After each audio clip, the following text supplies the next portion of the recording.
the most important factors of social class.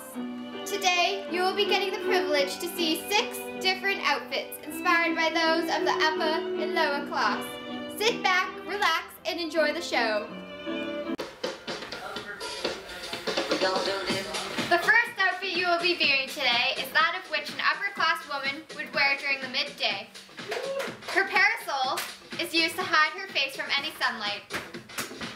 The hat she is wearing is also used to shade her face to avoid her from getting a tan.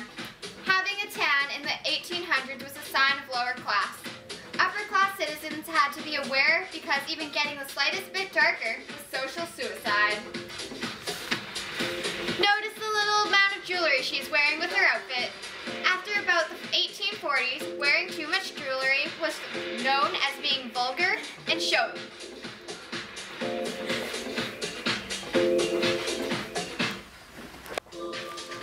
Our next model is an upper class man.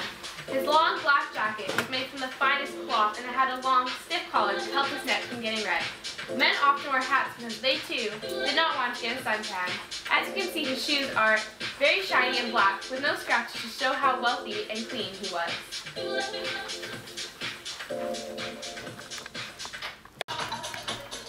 There were many lower class women during the Victorian era.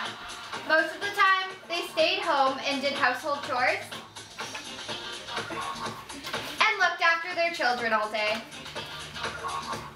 The lower class could not afford any nice clothes or shoes, and their outfits were rarely washed.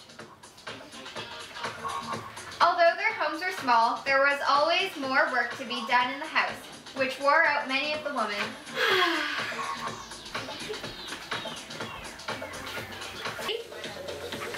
Even though the lower class did not have a lot of money, in some ways the lower class children lived better lives than the upper class. Wealthy children were often bored with their lives and they did not get a lot of time to spend with their families. Because of all their money, the parents hired nannies to take care of them all day. However, the lower class spent a lot of time with family members because they could not afford nannies.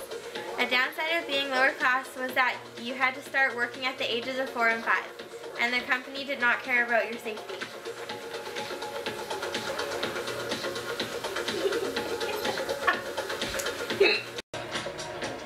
Housemaids that worked for the healthy citizens worked long days every day.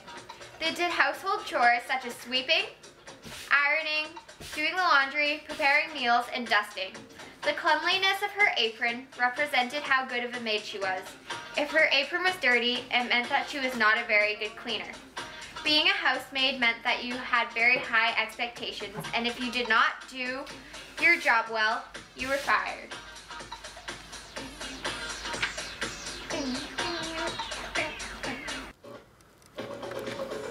Men in the lower class had to work long, hard hours almost every day. Like this man, many worked in the coal mines digging. As you can see from the multiple sweat marks, they worked very hard in the hottest and coldest temperatures. These men did not get paid a lot, and they could not take showers very often. The soot from the coal would soak into their skin, and it would take hours to wash it out. Living this life was very difficult, but there was no other choice in the Victorian era.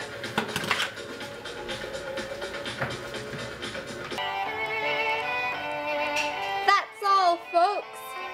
Thank you for watching the Victorian Secret Fashion Show. These men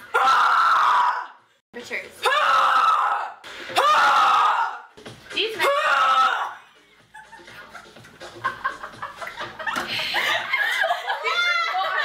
I totally forgot. Oh. Starts laughing.